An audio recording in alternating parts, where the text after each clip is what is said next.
Welcome to Gaikoku Gamers. I'm Darryl Benson, and I'm here to talk to you guys today about the brand new 3DS.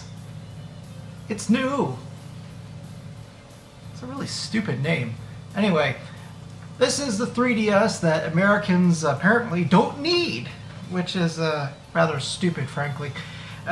Speaking of which, before I get into the system, one of their presidents went ahead and came out the other day and basically said the reason why we're not getting the new 3DS, the small one, and just the new 3DS XL, is because of two reasons. First reason being, they think that it would flood the market and it would confuse people. Apparently that wasn't a concern with the XL and the 2DS and the 18,000 different versions of limited edition systems. Yeah, sure, let's just start here. Nonetheless, the new 3DS XL, he's not worried about that either. The other thing, which I thought was rather curious, especially with the newfound huge success of the Amiibo franchise, which are literally nothing but basically toys that are collectible, that don't serve much of a purpose. He said that he didn't think that cover plates, i.e. those little things that this thing you can snap on and off, he didn't think that cover plates would sell here. Yes, this is Nintendo. They're bloody stupid. And you know, as stupid as they are, though, you know, they make good systems. At least good handhelds right now. The Wii U is selling worse than the goddamn GameCube, and good for good reason, too. As great as Mario Kart and Bayonetta are, you know, a game every 6 months ain't gonna do the trick. But anywho, let's dive into the better of the two Nintendo systems, and let's see what they've improved, if it's better, and maybe some things that you need to go ahead and keep in mind before you import one. Okay, here we have the new 3DS box. As you can see, the front showcases different types of cover plates that you may be able to buy in the future, which of course go here and on the same place in the back. On the back, you have some examples of real cover plates. These ones are actually still on sale right now. And then of course a blister pack showing you what they look like in the store, which are not of course sold in the States. Awesome! It also has built-in Amiibo support, which is great because if you've been buying those little Amiibo figures, those NFC figures, now much like the Wii U, it has built-in support right into the system, and of course the C-stick and all that jazz. Inside the box is this baggie of documents and AR cards. Suffice it to say, I haven't opened them up because frankly, who uses either anymore, right? So that's that. Let's put this off to the side, shall we? Inside the box, you are greeted with what I typically use as a bit of a case, and then inside your system. Now I will note, and I don't know why, but for whatever reason the top plate comes separately inside the box, meaning you actually have to click on the front faceplate. And at first you're probably thinking, well, maybe it's because they think that you're going to mod it, but then wouldn't the bottom one have been off as well? I thought that was kind of peculiar. But either way, this is the system. It's a really great system, very smooth to touch. It's not at all like the 3DS, the regular 3DS, which was very slippery and slick, and it's not at all like the regular XL, which had a very coarse, plasticky feeling to it. This almost feels like a plastic suede, if that makes any sense. Of course, on the front, you have your two AR cameras. Flip this guy over. On the back side, you'll notice that you have two screws. They're Phillips, thankfully. They're not some sort of proprietary Nintendo tri-wing screw like they have used in the past. And if you want to go ahead and take off the back faceplates or replace it, you have to undo these two screws. Now there's another unfortunate side effect to the system.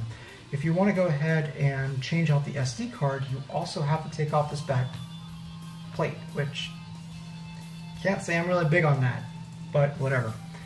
Looking on the front of the system, you have where your 3DS game cart goes, or your regular DS game cart. It plays both. Your stylus, and your power button along with Wi-Fi light, charge light, and power light, along with your microphone there. One thing of note is that the stylus this time around is significantly smaller, and I don't know if that gives you an idea for sizing. I'm trying to see if I have anything around here that would give you a good indication how small this is. Here's my motorcycle glove. It's very tiny. It's not even the width of your hand, and it feels tiny in your hand. It feels very thin, and in fact you can pretty much bend it as easily as you want. I'm hardly putting any pressure. I would actually probably replace this if you plan on using the stylus quite a bit.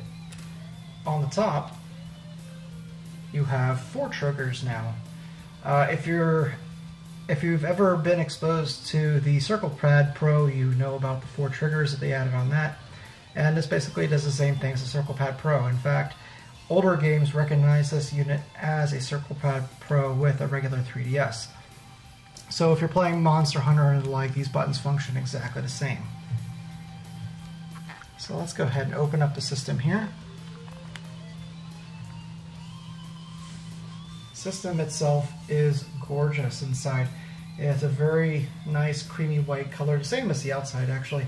But what I really like is that this time they opted to not have the top screen black, which I never really liked about the original 3DS. I didn't think it matched, and frankly I don't think I need to have it black on the top in order to see the image on the top, which was their excuse, because if that's their excuse, then in order to see the bottom image we might as well have that black too. Didn't make any sense. So here you have the Famicom, or Super Famicom I should say, colored face buttons. They're not actually as bright as I thought they would be. It's almost muted in color, but it's very classy looking. It's very nice. Start and select have very wisely been moved down at the bottom, which I actually quite prefer. And the home button is a lot easier to press now. Feels like a normal button. The power button has been moved down to the lower front like I showed you before. It's a little hard to press in, but for good reason, because you don't really want to accidentally press it, mid-gameplay. Another thing that I really appreciate that they did is that they went ahead and moved the volume rocker onto the left side, so it mirrors the 3D rocker on the right. It means that your palm is no longer going to mess with the volume control while you're holding it in your middle of an intense game of Smash Brothers or something like that.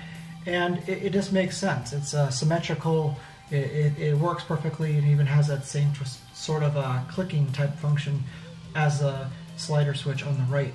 The circle pad over here is exactly the same as the D-pad, feels very much the same. Where the new comes in really is this C-nub, and or C-stick, or whatever the hell they want to call it. It does not move. It does not move at all. In fact, most people have been likening this to the IBM ThinkPad nub that is usually found on keyboards and it replaces a mouse. However, even those move. This literally feels like a stationary piece of rubber. It does not have any give to it whatsoever, so it's very awkward at first to use. As you can see, it's almost like using a joystick on the main menu. I can go left and right. It's very useful though for using smash attacks. It does work well. However, I kind of wish it was almost like a slider, like a PSP, or frankly like that, because it would feel a bit more natural. I'm not entirely sure I'm going to be able to get used to using this as a first-person shooter type of second joystick mechanic. It's good for them cramming it into the space that it is. It is comfortable in that regard, but I don't think it's as good as I would hope the successor to the 3DS would be with a second joystick on the right. The 3D, I can't really show that to you guys, but the 3D is significantly improved. You'll notice that if you look to the right and look to the left, like turning your head and then quickly come back to it, the 3D will kind of blip in a way, and it's because it quickly just found your eyes and that's tracking your eyes. So every single time you move your head and come back, it'll blip, it'll automatically autofocus, and it works really, really well.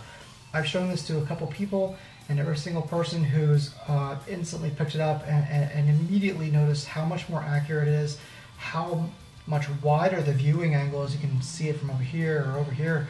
it's just a much better screen overall. It's also a lot faster, and I noticed this when I was looking up YouTube videos on how to get through a few things I was confused about, and I'll go over that in a bit later. My system was a lot faster than a stock XL or a stock 3DS by a few seconds, and that's just in settings menus. If we go ahead and click on Smash Brothers to boot it boots up like any other 3DS game. This is not a new system, it's just a new version. But, you know, it boots up very quickly.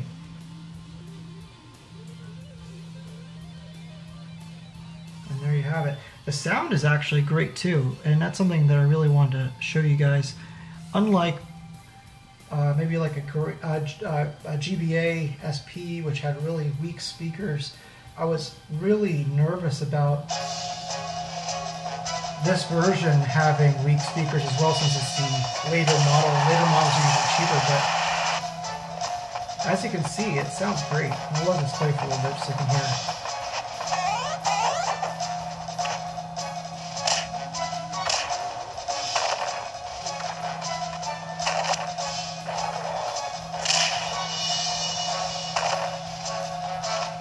So there you have it. It's extremely comfortable too, I might add. A lot more comfortable than the XL. The screen is definitely bigger than the normal 3DS, but it is smaller than an XL. I find it's actually a perfect happy medium. The system no longer feels like it's too big to be a portable. However, it doesn't feel small and cramped. The screen size is bigger, but without making it overly pixelated or anything like that, like the XL was. It's actually quite the perfect system, and it's a real shame that it's not released here in the States. Okay, so that was the review for the new 3DS. Now for the things that you should keep in mind before importing. Now, it looks really tantalizing, you know, get this nice cool system from PlayAsia or Amazon or eBay, wherever route you go. But there are some really important things that you need to keep in mind and you need to ask yourself if you're capable of doing. The first thing that I have to really hone in here is that there is no English. And I don't just mean in the games. It's unlike any other system I've ever imported, including PlayStation 3s, Xbox 360s, etc. In that there is no language option on the Japanese version of any 3DS or 2DS, which I think is rather stupid, but hey, whatever. Now you probably are saying to yourself, well, that doesn't really matter, I can get to the menus okay.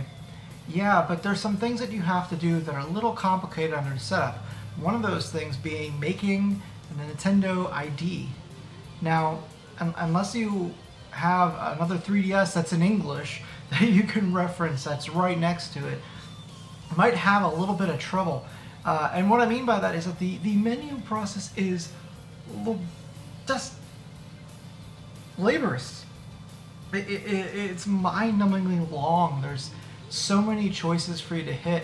I will give you a bit of a hint though, a bit of a helpful hint, is that partway through it, once you've gone ahead and chosen your screen name and inputted both your passwords, and then the next step is inputting, not both your passwords, but you have to put the password and then repeat it.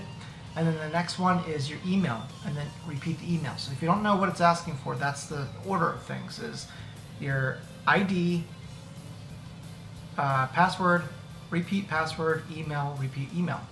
When you hit what the equivalent is of OK on the bottom right, always click on the bottom right, by the way, that means OK. When you click on the OK button, it'll basically come up with this screen filled with crap and like 3 buttons, and you have no idea what the hell it's saying. And basically what it's saying is that it's gone ahead and sent you an email to that email account. Now, before you can move on at all, you have to go ahead and go to your email account and accept the link of that email account to that Nintendo ID. If you don't, you will not be able to continue in that menu. Now, the other reason why it's important to do a Nintendo ID is, number one, you can't play online if you don't have one, and number two, most importantly, you can't go ahead and buy anything off of the eShop, which is detrimental because there's so many great games on the eShop from classics on virtual console to redone classics like what Sega's putting out with Outrun, to even, you know, obviously full retail games and indie games.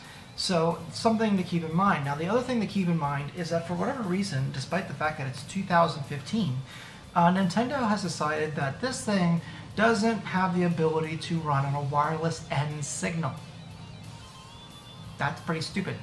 My router was set up to output N signal only, which made sense to me because literally everything I own runs on that. That's just a no-brainer. Even crappy cell phones run on N signal. This thing, on the other hand, doesn't. So you need to be able to set your router to output to N, G, and B, because it only accepts G and B signals, which really Nintendo. But so if you're getting an error code when you try to put in your password for your Wi-Fi and it's not going through, and I think it's like an 0031101 or something like that, some kind of error like that. I'll have to look it up again. If you're getting that error, that's why. So go ahead and set your router to output other than just N, so that it's also pushing out B and G signals. And then most importantly, really at the end of the day, you have to remember that while it does play any region DS game, it is of course region locked. So if you already have a collection of 3DS games, they're not going to work on this. You're going to have to buy Japanese titles, and unfortunately most of the time those are more expensive. I would give you some more advice too about the faceplate covers. If you want one, buy it when you see it, because they're selling out like crazy. Only a few of the unpopular color choices are still around from the older sets. So there you have it. It's a wonderful system. It's absolutely fantastic. It has some barriers. You know, there's definitely some things that are keeping you from just jumping in. And there's a lot of setup, especially in the beginning, that you have to go through and thumb through. As long as you're okay with that, this is really, frankly, a great system. It's a perfect size. It's the perfect portable. And I really implore you that you go get it today. Until then, I'm Darryl Benson. It's been another Bite-Sized episode. We'll see you guys again tomorrow.